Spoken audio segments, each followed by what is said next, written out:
दोस्तों आज की इस वीडियो में हम भारत की मुख्य नदियों के बारे में जानेंगे।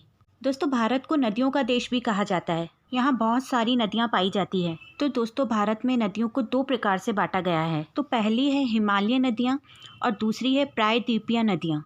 दोस्तों हिमालयन का मतलब होता है हिमालय से निकलने वाली नदियाँ, यानी वह नदियाँ जो हिमालय से होकर निकलती है। और प्रायद्वीपीय नदियों का मतलब होता है जो दक्षिण भारत से निकलती है। तो अब हम बात करेंगे हिमालय नदियों के बारे में। हिमालय नदियों को 3 भागों में बांटा गया है। तो फर्स्ट नंबर पर आती है सिंधु नदी तंत्र, सेकंड नंबर पे ब्रह्मपुत्र नदी तंत्र और थर्ड नंबर पे गंगा नदी तंत्र आती है। यानी उत्तर भारत से लेकर पूर्वी भारत तक इन नदियों का विस्तार है। तो आज की इस वीडियो में हम सिंधु नदी तंत्र और ब्रह्मपुत्र नदी तंत्र के बारे में जानेंगे और गंगा नदी तंत्र के बारे में हम सेकेंड वीडियो में जानेंगे। तो आइए हम सबसे पहले बात करते हैं सिंधु नदी तंत्र के बारे में। जैसा कि नाम में ही क्लियर हो रहा है कि सिंधु नदी मुख्य नदी होगी। तो आइए दोस्तों सिंधु नदी के बारे में बात करते हैं। सिंधु नदी 3 देशों में होकर बहती है, चीन, भारत और पाकिस्तान से। सिंधु नदी चीन के तिब्बत में मानसरोवर झील से निकलकर भारत के लद्दाख में प्रवेश करती है और फिर यहाँ से पाकिस्तान होते हुए अरब सागर में गिर जाती है। तो दोस्तों अब आपके मन में सवाल आ रहा होगा कि सिंधु नदी का उद्गम कहाँ हुआ। उद्गम का मतलब उदय या जन्म कहाँ हुआ, यानी जहाँ से नदी की शुरुआत होती है। और मुहाना का मतलब होता है जहाँ पर नदी खत्म होती है। तो सिंधु नदी का उद्गम स्थल है तिब्बत में मानसरोवर झील। तो ये मानसरोवर से निकलकर अरब सागर में मिल जाती है। दोस्तों सिंधु नदी तंत्र में 2 नदियाँ तिब्बत से आती है। दोस्तों ये याद रखना बहुत ज़रूरी है क्योंकि बाकी की नदियाँ भारत से आती है, बट भारत के बाहर जो 2 नदियाँ चीन से निकलती है वह कौन कौन सी है? सिंधु और सतलज। ये दोनों नदियाँ भारत के बाहर मानसरोवर झील से निकलती है और बाकी की नदियाँ भारत से ही निकलती है। दोस्तों सिंधु नदी के दाएं तट पर भारत का लेह शहर स्थित है। ये तो हुई सिंधु नदी के बारे में जानकारी। अब हम इसकी सहायक नदियाँ यानी साथ वाली नदियों के बारे में पढ़ेंगे। तो सबसे पहले देखते हैं झेलम नदी। तो सबसे ऊपर सिंधु नदी और फिर उसके बाद में झेलम नदी जो कि इसकी सहायक नदी है। तो झेलम नदी के बाद है चिनाब नदी। तो सबसे ऊपर है झेलम, झेलम के बाद है चिनाब, चिनाब के बाद है रावी, रावी के बाद है ब्यास और फिर ब्यास के बाद है सतलुज। दोस्तों इसका मतलब ये है कि सिंधु नदी की शुरुआत सिंधु मतलब स से शुरू होकर सतलज यानी स पर ख़त्म हो रही है। तो इसका सही क्रम क्या हुआ?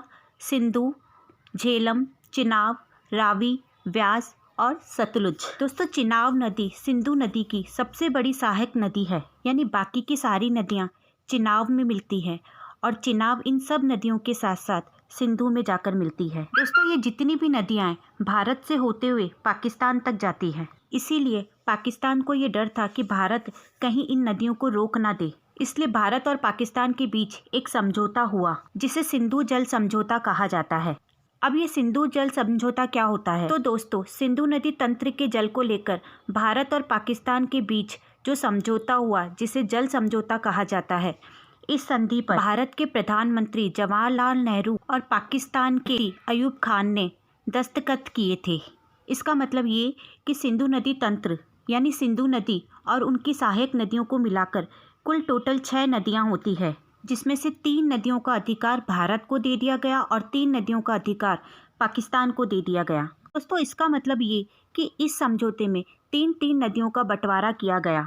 तो दोस्तों कई बार सवाल पूछा जाता है कि सिंधु नदी तंत्र में कौन कौन सी नदियों का बंटवारा हुआ। तो मैं आपको बताती हूँ कि ऊपर की 3 नदियाँ सिंधु, झेलम और चिनाब, ये तीनों नदियाँ पाकिस्तान को दे दी गई।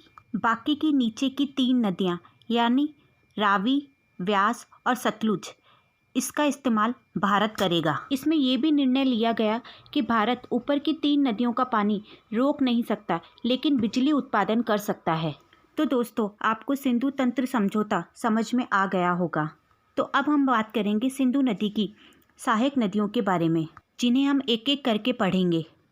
तो सबसे पहले बात करते हैं चिनाब नदी की। तो सबसे पहले हम चिनाब नदी का उद्गम और मुहाना देख लेते हैं। चिनाब नदी का उद्गम बारालाचा दर्रा है और मुहाना सिंधु नदी है। बारालाचा दर्रा हिमालय प्रदेश में पड़ता है, यानी चिनाब नदी हिमालय प्रदेश से निकलती है। ख़त्म कहाँ पर होती है? सिंधु नदी में। जैसा कि मैं आपको पहले बता चुकी हूँ कि ये सारी नदियाँ सिंधु नदी में जाकर मिल जाती है। दोस्तों हिमाचल प्रदेश में चिनाब नदी को चंद्रभागा नदी के नाम से भी जाना जाता है। तो मैं आपको बताती हूँ कि हिमाचल प्रदेश में 2 नदियाँ हैं, चंद्र और भागा। वो दोनों नदियाँ चिनाब नदी में आकर मिलती है। चिनाब नदी को चंद्रभागा नदी के नाम से भी जाना जाता है। ये तो हुई चिनाब नदी। अब हम बाकी की नदियों के बारे में जानेंगे। तो अब हम बात करेंगे झेलम नदी के बारे में। झेलम नदी का उद्गम स्थल है बेरीनाग झील, जो कि जम्मू कश्मीर में स्थित है। और दोस्तों श्रीनगर, जो कि झेलम नदी के तट पर ही स्थित है। दोस्तों इसके बाद आती है रावी। रावी नदी का उद्गम स्थल है रोहतांग दर्रा, यानी हिमाचल प्रदेश। दोस्तों लाहौर रावी नदी के तट पर ही स्थित है। अब आती है दोस्तों सतलुज। दोस्तों सतलुज का उद्गम स्थान राकसताल मानसरोवर झील तिब्बत से होता है और भांकड़ा बांध सतलुज नदी के तट पर है। दोस्तों फिर आती है व्यास।